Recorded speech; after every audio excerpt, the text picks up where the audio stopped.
Smudge, the cat that shouldn't have been. Chapter 1. It was a hot and unusually balmy day in a small, sleepy village in Yorkshire, England.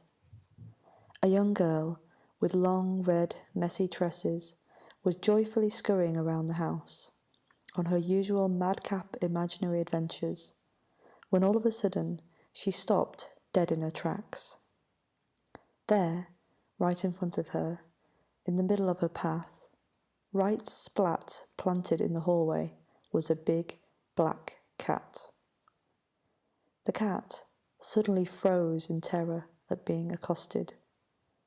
Its eyes were as wide as an owl's, glowing yellow and green. There was fear in them, but also threat. It was standing on its tiptoes, with distinctive glossy black hair that looked darker than the night itself, all stood on end. It stared motionless at the girl. The girl stared directly back at it, frozen as a statue. The two of them stayed like this, at a startled stalemate, and after what felt like an age, but was in fact only several seconds, the young girl relaxed out of her frozen pose as she came to realise that it was simply a stray cat that must have wandered into the house while nobody was looking. She knew it was a stray because it was too wild-eyed, too feral, and too lean to be one of the fat, friendly house cats from her neighbourhood.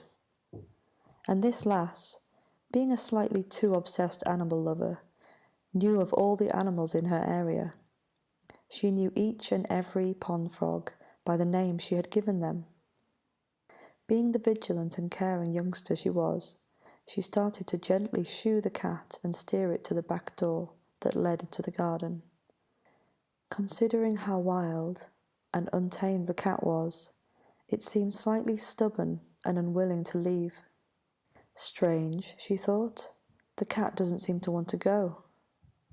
It was nervously lingering just a fraction too long, even though she could see the panic in its eyes as they darted around. Slightly perplexed at the cat's reluctant and yet paradoxically steady exit from the house, she shrugged and carried on. Then she had a thought that perhaps it was reluctant to leave because it was hungry. So she hot-footed into the kitchen and grabbed a tin of tuna, opened it and took it to the strange cat. It completely ignored it. The cat just kept looking upstairs and nervously around the house, no doubt looking for a quick escape route, she thought. So she began to shoo it again towards the door to the garden. They finally got to the patio doors leading into the garden, and she shooed it outside. The cat stood there for a moment longer, and the girl looked at it puzzled, wondering what its game was. Then it gave one last look back at her and the house, and suddenly scarpered out of sight into the bushes, as if it were a ghost vanishing into the ether. The young girl looked out into the garden and blinked, wondering if she had just dreamt her bizarre cat encounter.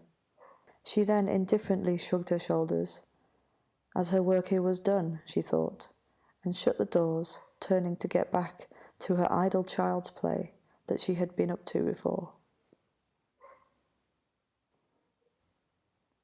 Chapter 2.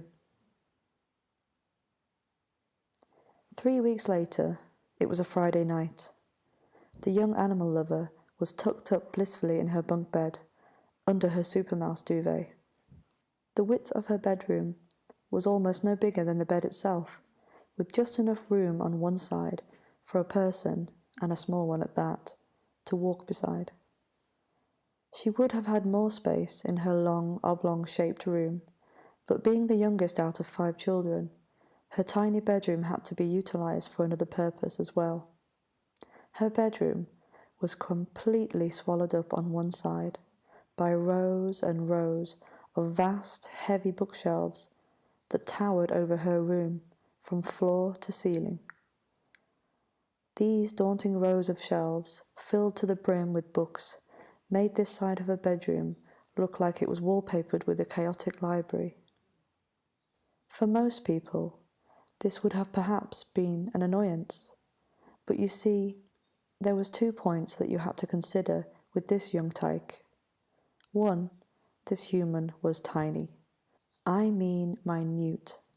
She was so small, in fact, that she had to crane her neck up to look at the faces of her peers, and often got a lingering pain from doing so. So space in any room for her was not a priority. And secondly, she loved books, and she loved to read them most of all at night when she couldn't sleep. This girl could never sleep like a normal child, as she was inflicted with a severe case of insomnia. She'd had it all her life, even as a baby, much to the exasperated annoyance of her ever-suffering parents that had tried and failed countless times to keep her in bed and amused during her many wakeful nights. So this particular Friday night, whilst everybody in the house slept soundly, she was, as usual, wide awake. Wide awake, and of course reading another book. She'd read this book twice already. Actually, she'd read all the books in the library. I mean, her bedroom. Once, sometimes twice, and even 3 times or more. When you have all night to be bored out of your mind, these books had become her best friends and relieved entertainment. So, anyway, as I was saying, this particular Friday night, as her nose was buried deep in a riveting adventure novel, she stopped for a minute and pricked her ears. She could have sworn she heard a sound. And what a strange sound it was, she thought. Was it a person, an animal, a creature, something more sinister? It was bizarre. But then the sound went away, as if she had imagined it all. 10 minutes later, there it was again, but this time much louder.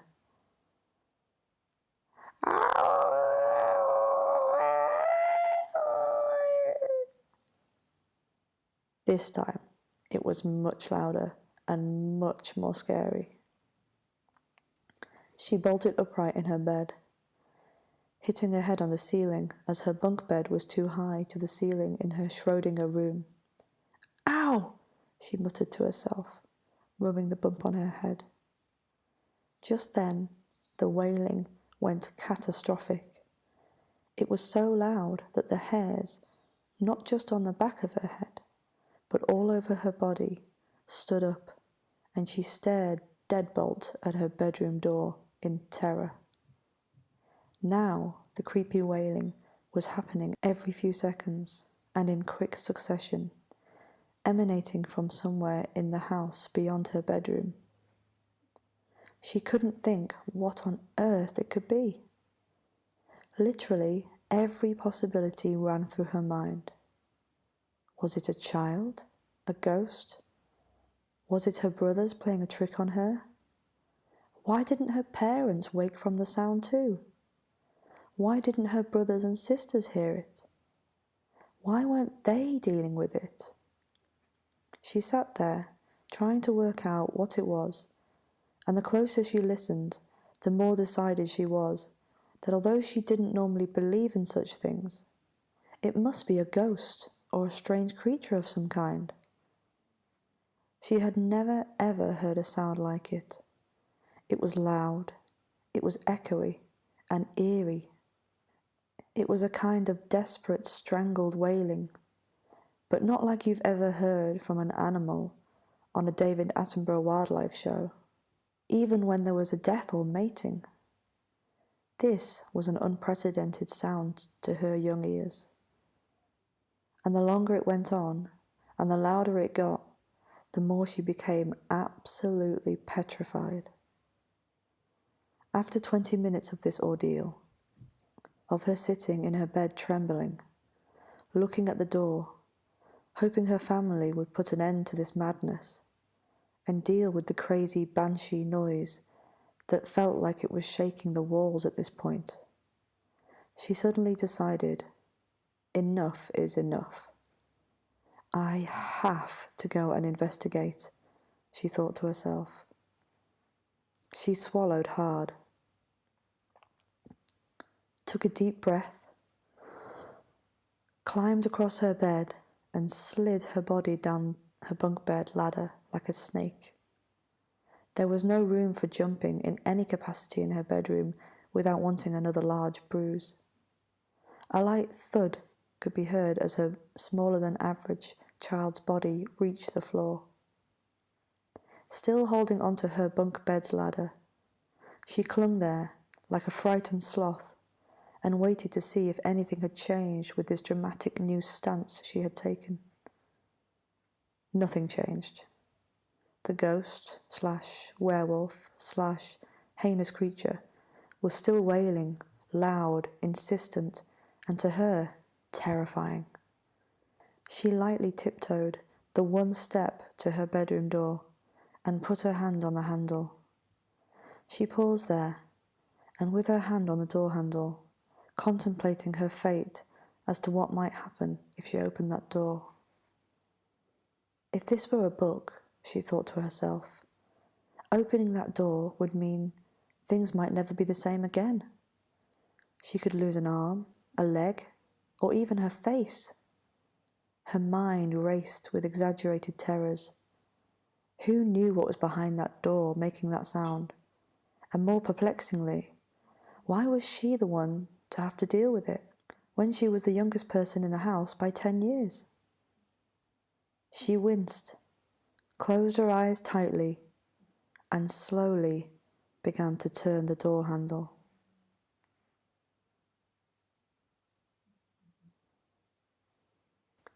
Chapter 3. She burst open the door, ready for Armageddon. Absolutely nothing happened. She peered into the dark upstairs landing, lit only by a sliver of moonlight from a window on the other side of the hallway, and there was nothing there. Zilch. The only difference now was that the wailing was somehow even louder, if that was possible. She stood there frozen in the hallway. A myriad of thoughts ran through her young mind. Maybe ghosts and monsters are real after all. Does that mean I should run, hide and ignore it? What if it needs help? What even is the it? She took a deep breath and swallowed her fear. She took a deep breath and swallowed her fear as her inquisitiveness and bravery won over. She entered the hallway with a determined march.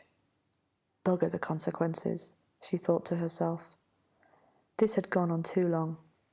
She had to solve the mystery, whether it had a good or bad ending. After her initial brave, steely start, she was now tentatively making her way down the hallway, almost tiptoeing, listening closely and steering herself reluctantly to the loud wailing. The further she got down the hallway, the more the moonlight illuminated the darkness, and so her heart began to slow down compared to its thumping great drum beat earlier. Now she was solely concentrated on investigating the sound and trying to work out where on earth it was coming from. As she listened intently and moved towards it, she could hear it much more clearly now. She realized that it was beginning to sound more sad and weary than before. The end of the wail seemed to have a more woeful tinge. She was even starting to think she felt a bit sorry for it. It sounded as though it was coming from the end of the hallway on the left, by the window. But this made no sense, she thought. There aren't any rooms at that end of the hallway, only the top of the stairs and a window. She was baffled. Then, as she got closer, she saw a small door. It was no bigger than a fireplace grate. It was as though it had been built for leprechauns. It was exactly like the door in Alice in Wonderland. It was their attic door. There was 2 of them at the end of the hallway, one on one side and another one, even smaller and thinner, on the other side. These doors had always been shrouded in an ominous feeling to the young tyke. To be honest, they would creep anybody out. In fact, they gave her such a feeling of unease that every time she passed them in the hallway, she would try to ignore them and pretend they didn't exist. Their house was an old 18th century farmhouse that had parts that were practically dilapidated when her parents had bought it for half the price when she was a tot, and it had taken them years of hard slog to get it to the standard it was now. It was a strange house, a strange shape. A modern house would never have had the odd-shaped rooms, nooks and crannies that this old Yorkshire farmhouse had. An estate agent would say it had bags of character, but it was more than that. It had a sense of something unearthly about it. You always felt an intriguing presence around you, and because of its age, it sometimes felt like you could feel its history and people and the things that had happened within it over the centuries. These attic doors had only ever been opened once before, and that was right after the family had moved in. Having no idea what they were, and curiosity, as it would anyone, of course got the better of them, and they had investigated. It was too small for any of the other family members to climb through, and once they had opened it, they found there was no light switch, and it was absolutely pitch black inside. So her brother ran and got a torch and peered blinkedly into the dusty hole. "I can't see nothing. It's too dark and it goes on forever." Oh well, the girl thought, that's that. She was practically slapping her palms and walking away when her family rounded on her. "Wait, don't you want to see what's inside? There could be anything. Toys, antiques, treasure." She had to admit, although nothing in this world would make her want to climb inside a dark, old, spider-infested, spooky black hole, it would be cool if she found something. And just like her family, her sense of curiosity always seemed to outweigh her sensibleness. She climbed inside, with the torch in her mouth, and clambered around like a monkey, trying to find somewhere to perch to look around. She spluttered and coughed up the years of dust and debris she was disturbing, as she carefully manoeuvred around the rickety wooden struts, trying not to put her foot through the ceiling. Shining the torch around the bleak brick cave, she looked into the very old and dark attic. It was full of big and small crevices that created vast, menacing shadows. They all led into a foreboding darkness, and no matter how much she wished it, her torch could not reach beyond the blackness of those corners. Her torch was weak, and it felt as dim as a candle as she looked around. It was a geometric black hole of alleyways and alcoves.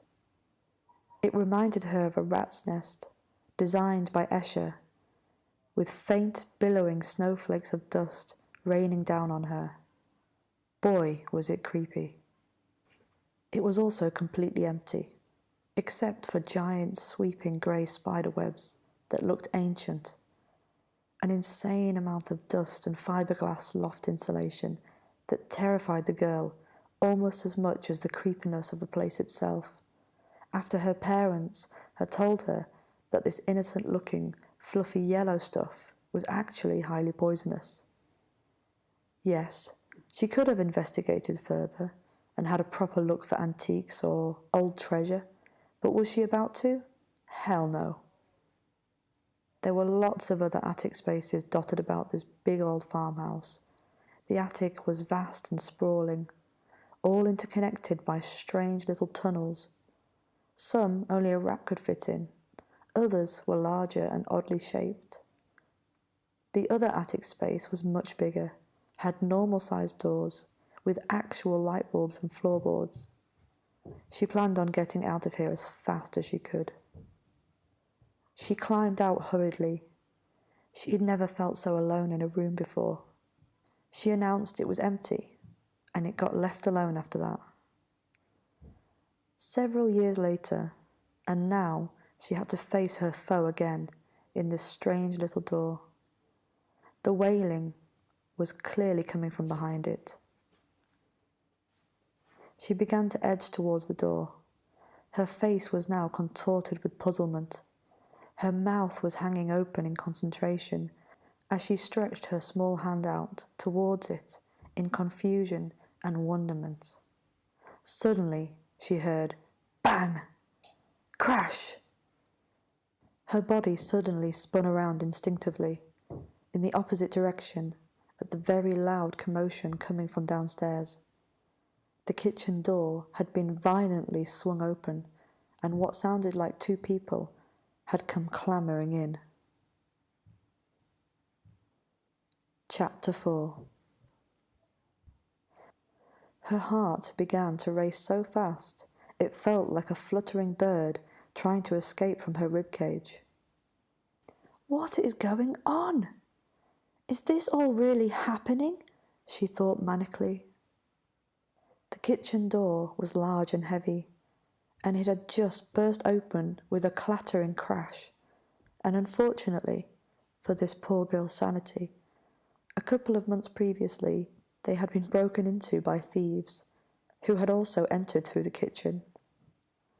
The whole family had managed to sleep through all of it, while they had stolen the car, the TV, and the video player, etc.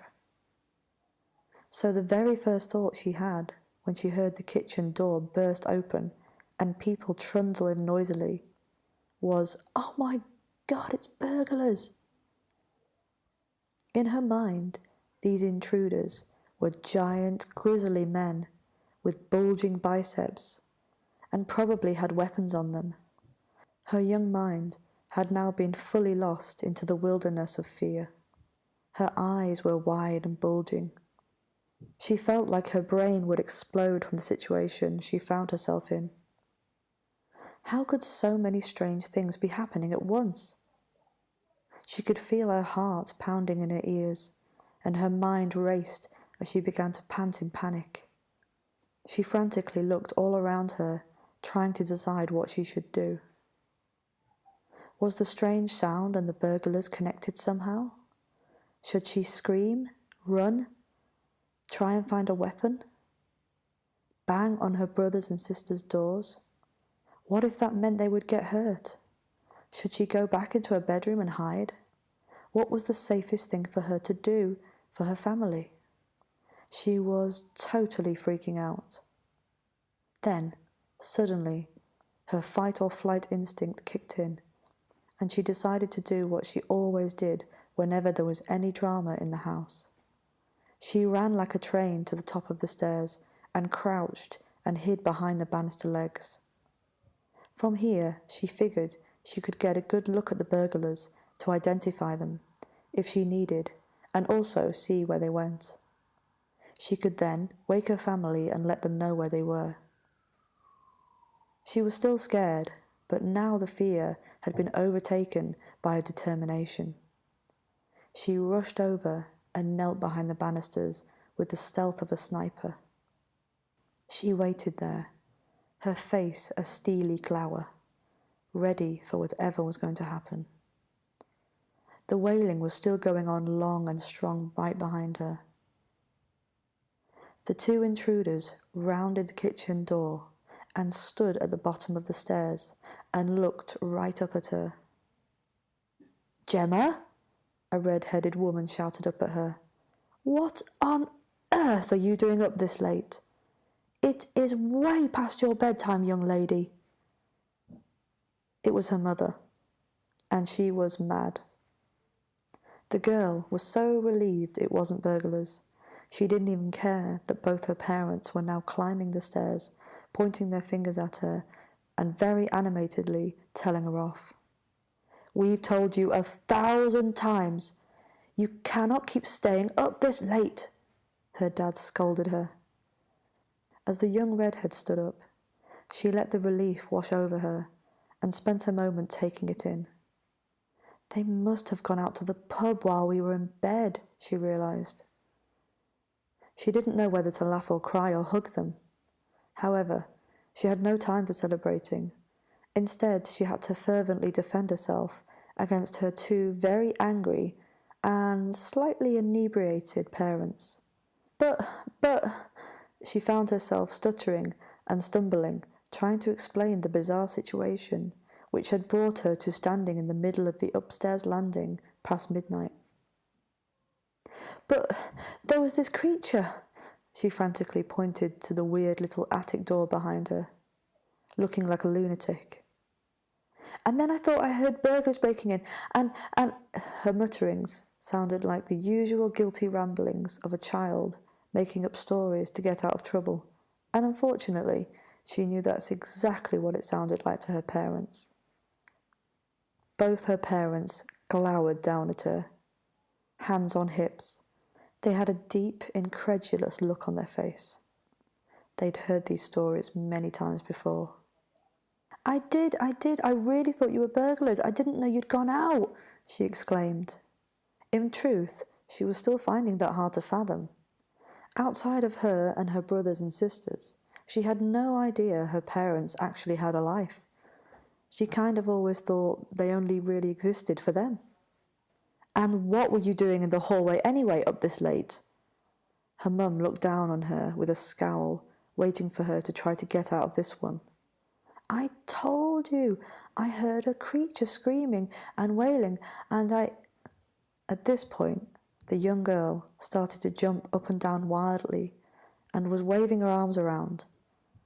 The more she realised her story sounded ridiculous, the more animated she got in distress, which only made her look more crazy. "Oh, really? That's the excuse you're going to try on us this time? It was some magical creature now," her dad scoffed. Her mum and dad looked at each other and rolled their eyes sardonically. The corners of their mouths curled up slightly in a knowing secret smile. They didn't have to say anything to each other. They were both thinking it. Oh, here we go. The young lass realised she would have to seriously step up her game, as the crying wolf dilemma had now come to bite her in the bum, and it was her own fault. "No, really," she half shouted in desperation. "There is something in the attic, I swear." "Please, just wait, okay? Can we all just be quiet for 2 minutes, and if you listen, you'll hear it." Her father let out a loud, angry sigh. He'd lost his patience now. He grabbed her elbow to cart her off to bed. "Okay, young lady, I've had enough of this ridiculous story. You've obviously been dreaming, and—" Just then, the banshee cry came again. The thing in the attic let out an epic, elongated wail.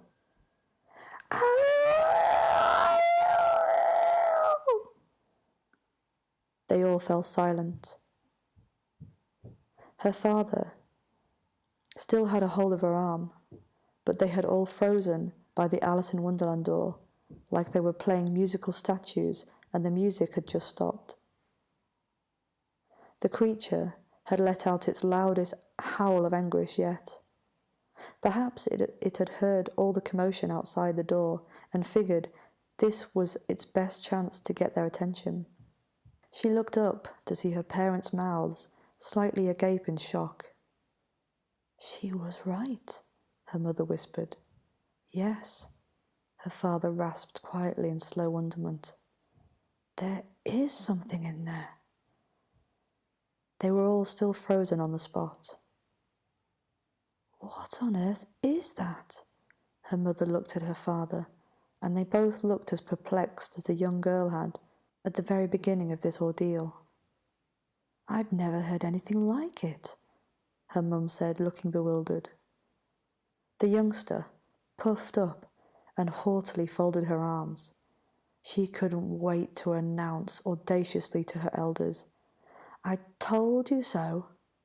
It felt wonderful. Her parents hadn't heard her. They weren't paying any attention to her whatsoever. They were only concentrating on the sound coming from the attic. The girls scowled at being ignored and not getting her chance to gloat. The wailing had struck up again, with quite a force now. Every now and again it stopped as though it needed a breather. The louder it cried, the more exhausted it began to sound. It sounded more desperate and weary now, not as frightening as it was before. "How long has this been going on? When did you first hear it?" her mum asked her. "About 30 minutes ago. I tried to ignore it at first," she replied. "Well, it must be an animal of some kind, Alan," her mum said to her dad. "Yes, I suppose it must be," her dad said, puzzled, stroking his chin thoughtfully. "But it's not like any animal I've ever heard." "I think, whatever it is, it needs help," the girl said. Now that her parents were here, and right beside her, she felt safe. The wild imagination that her fear had a hold on her earlier had now calmed down dramatically, and them saying it was an animal and not a beast from the underworld seemed a lot more likely. Although she still had a slight trepidation, as even they admitted they'd never heard anything like it and looked puzzled themselves. Her father went to get a torch. Now the scolding from them before was well and truly over. Her mum realised, for once, Gemma had been telling the truth about being up at night and out of her bedroom. She realised her daughter had actually had quite the scare, from the strange sound and then them coming into the house and falling over the kitchen step, banging the door open. Her mother was now sympathetic towards her, but none of that really mattered. They were all far more excited and curious about the strange noise. They were all buzzing with adrenaline. Her father came back with the torch and knelt down by the tiny door, which compared to his tall, muscular frame looked even more minuscule. He gently pushed the small wooden board that was the door inside the loft, and because of his size attempted to awkwardly place it down at the side. The wailing was now deafening. Her mother, who was not in the least of a nervous or scared disposition, let out a small gasp as the piercing sound of the creature echoed out like an intense church bell dong from the chasm. Even with her parents right there to protect her, she couldn't help but let a little whimper escape at hearing the sound, which was no longer muffled and was now in high definition.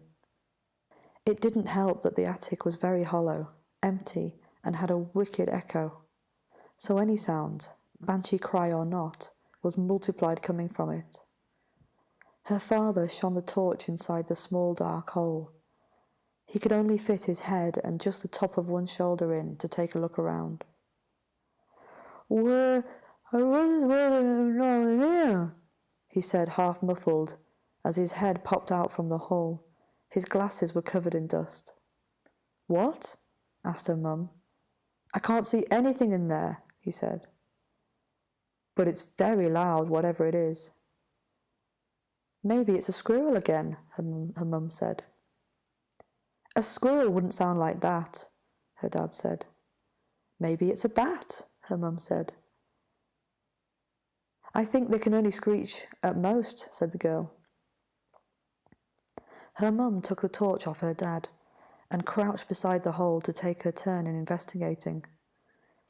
Even with her mum's small and slight frame, the hole was still too small for her to climb inside, but she could get in a fair bit further than her husband, and she also had much better eyesight. She peered inside for a long time, with the torch, trying to find the owner of the sound. She emerged, shrugging her shoulders. "I can't see a thing either," she said. Maybe it's a rat. I can't think what else could have gotten into the loft, her mum said. All three of them looked at each other baffled.